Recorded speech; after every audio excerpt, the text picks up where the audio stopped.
Dale, where I want to start is where you guys start. Okay. You get a report of something like what happened to Todd. Todd comes in, you find out probably after he's been to the hospital. Just kind of walk me through it. What happens at your end? What happens with the Forest Service? Well, what happens at our end is generally we reach out to the Fish and Wildlife Parks. They've got some bear biologist specialists, Kevin Fry and Jeremiah, and we try to figure out what we want to do to respond, or what kind of action we would take after an incident like that. So, yeah, we meet with those guys and talk about what's going on out there, what they've seen as far as what the incident itself and the other bear activity that's occurred, and then we kind of make a plan. For us, it boils down to probably an area closure or not, and what we can do. We always do, every time there's kind of a bear interaction, we post a lot of signs. There's a lot of signs that are there all the time, but when there's been an incident or an interaction at some level, we post more signs about bear activity and that kind of thing to heighten the awareness. But yeah, generally that's what we do. We meet with Fish and Wildlife Parks and figure out what's the best thing we can do to try and make it as safe as we can out there. Do you go visit the scene then? Yeah, they did on this last year. Actually, they visited a couple times because there was an incident before the mauling where there was a guide was out there and they had an interaction with a sow and a cub out there. Yeah, they went out and visited the scene and to kind of assess and see if she was dead or not because she'd been shot at. Yeah, so they do definitely assess and see what's going on as best they can, and then take all the information we can kind of pull together and make a decision on how we want to move forward and what we want to do. So do you believe that was the same bear? Well, we don't know because there's different reports we got. There was a sow with one cub, a sow with two cubs. It was just hard to tell.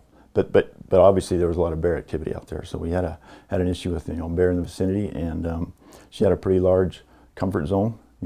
So if she got close to people, she tended to be aggressive. So, is that what you worry about most? The bears that aren't afraid of people?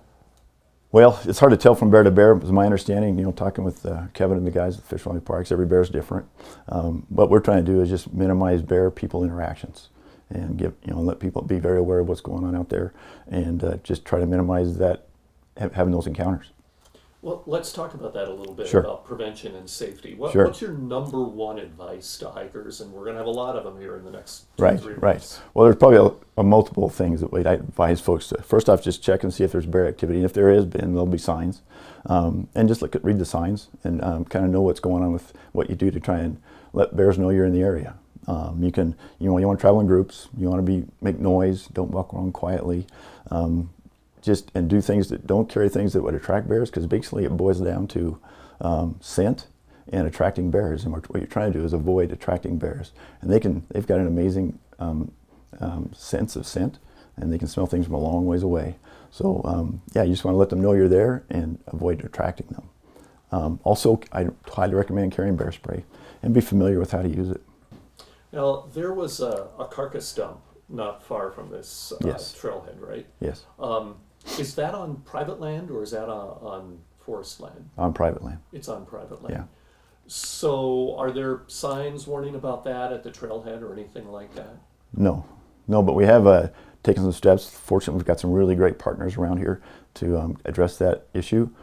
So we've worked with, I'll share a few groups. The Ranchlands group, which is just a group of ranchers that do various good things around here. They've been a big player. Our county commissioners have been a big player.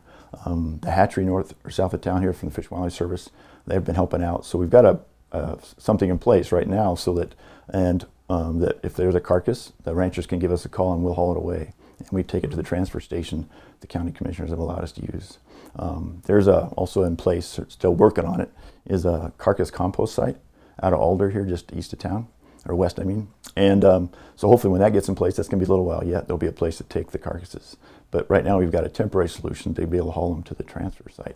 In fact, we had on that ranch where that dump was, they had a cow die last Friday, and we were able to haul that away and take it to the transfer site just last Friday. So yeah, great partnerships here, people working together trying to find a way to address that situation and minimize attracting bears up there. So you think that makes that area safer now? Oh, definitely, because we're not putting anything out there to attract a bear, because again, it comes down to attracting a bear and them getting used to knowing that there's a food item there, and what that does is bring them nearer to people, and you're trying to avoid that bear-people interaction. So Yeah, it's a really good stroke. And we've had, again, the Ranchlanders group has talked to multiple ranchers along the front on the Madisons there. They're all on board with giving us a call. And I was talking with Linda Owen, she's the president of the Ranchlands group, and they've got some posters they're gonna put together so folks will know who to call. And we're gonna get it in the paper too, just kind of get the word out. But they've done a great job in helping us, all those folks. And the county commissioners have been great, as usual. They're good folks. All right, perfect. Thanks, Dale. You bet. All right. Nice. Okay.